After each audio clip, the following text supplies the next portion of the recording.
Welcome back. In our last video, we discussed on the concept of the neighborhood of a complex number as well as the limits of a sequence of complex numbers. Now we will look at the definition of the continuity and differentiability of a complex number. As always, make sure to like, share, and subscribe, and turn on notifications so you don't miss any of our lessons. Let's begin. Now, we can define the complex function as w equals f of z. Of course, where in this case z is a complex number. Now, this is very, very interesting because in this case, defining the function like this makes it a function in one variable, right? Or a function of one variable. However, the complex function is so unique in the sense that when you define the element, which is the complex number in terms of its real part and its imaginary part, it can then become a function in two variables. What do I mean? Remember that since z is of course equal to x plus iy, then it means that I would be right to define w as a function of x comma y, where x is the real part of the function and y is the imaginary part of the function. We will come back to this definition much later in another video where we would use this to define other kinds of functions. However, for now, we'll stick with the function of one variable, which is the function of one complex variable as the case is. Now, f of z is said to be continuous. We'll define this in its limit form, right? And we'll define this at a point, let's say z naught, if, of course, the limit as v tends to z naught of f of z equals f of z naught. Now, of course, this simply means that in epsilon delta terms, you have this to mean that for epsilon greater than 0, there is a particular delta that is also greater than 0. Do not forget this delta will depend on epsilon and the point. And this delta is of course greater than 0, such that we'll then have that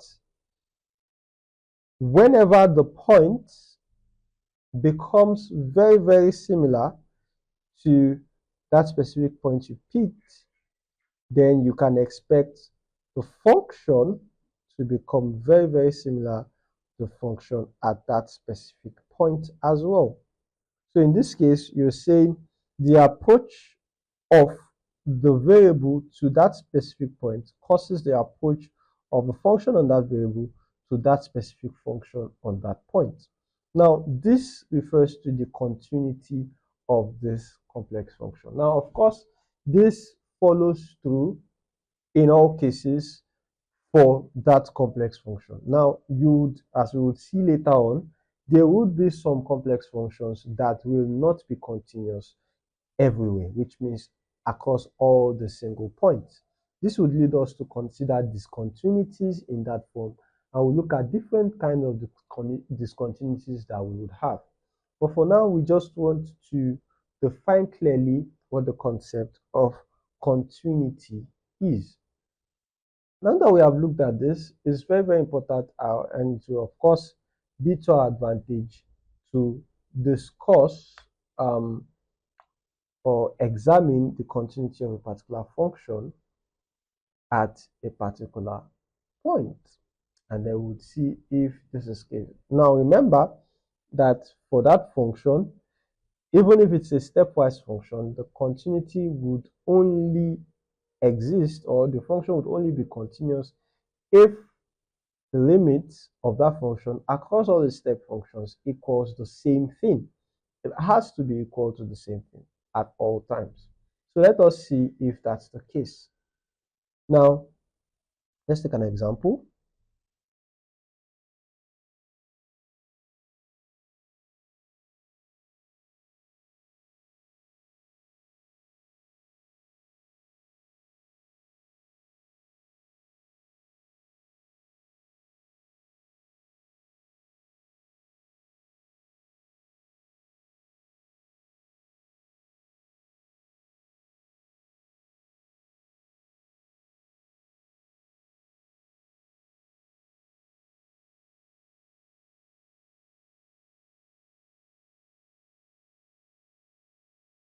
So this is the question. We have to examine the continuity of this function at z equal I. So let's see what happens to that, the continuity of the function at I.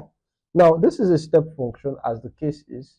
So let us see what happens. Now, of course, we know that for f of z to be continuous, then we would have that the limit as z tends to I of f of z must be equal to f of I, right? Now, if this is the case, what do we notice? We'll notice that if we take across this step function, when z is equal to I, we already have that f of z equals f of I, which is, of course, 0. That is done. So even if we take the limit of both sides, we will still have 0. That is trivially true. Now, on the other side, that is where we're going to have the issue. Now, across this other side, let's see what happens. Now, when we take the limit as z tends to I of f of z, right, we will then have limit as z tends to I of course, z cubed minus I z squared plus z minus I divided by z minus I. Now, of course, we will try to factorize this function and would have this to be limit as z tends to I. Now, from the first two terms, I can factorize z squared out, which would leave me with z minus I, and then I can factorize 1 out here, which will leave me with z minus I, divided, of course, by z minus I. So that this would give me the limit as z tends to I of z squared plus 1 multiplied by z minus I divided by z minus I. We can easily see that z minus I cancels out. So this would, of course, reduce to the limit as z tends to I of z squared plus 1. Now, this is fascinating because when z approaches I, you would have yourself I squared here, which is minus 1, and then you'd add 1 to it, which will give you 0. So it means that on the fixed value of z equal to I, you have 0, and then on the values where z is not equal to I, if you take the limit as z approaches I, you still get 0 as well. So in this case, you're saying that the limit as z tends to I of f of z is still the same thing as the limit as, of course, that's if we want to do for the other side, as it tends to I of 0, which is 0, which of course we talked about here. So we have both limits being the same thing, which would mean immediately that therefore, right, the limit as z tends to I of f of z is in fact 0. So f of z is indeed continuous at I. And that answers the question.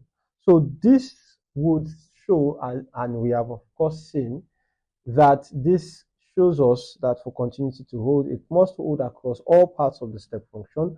The result of the limits across all parts of the step function must be equal and the same for the continuity to hold. Right? Now that we have looked at the concept of continuity, in our next video, we will then look at the concept of differentiability, and then we will state what differentiability is. We will link it up to continuity and show exactly how we can apply the concept of differentiability with an example.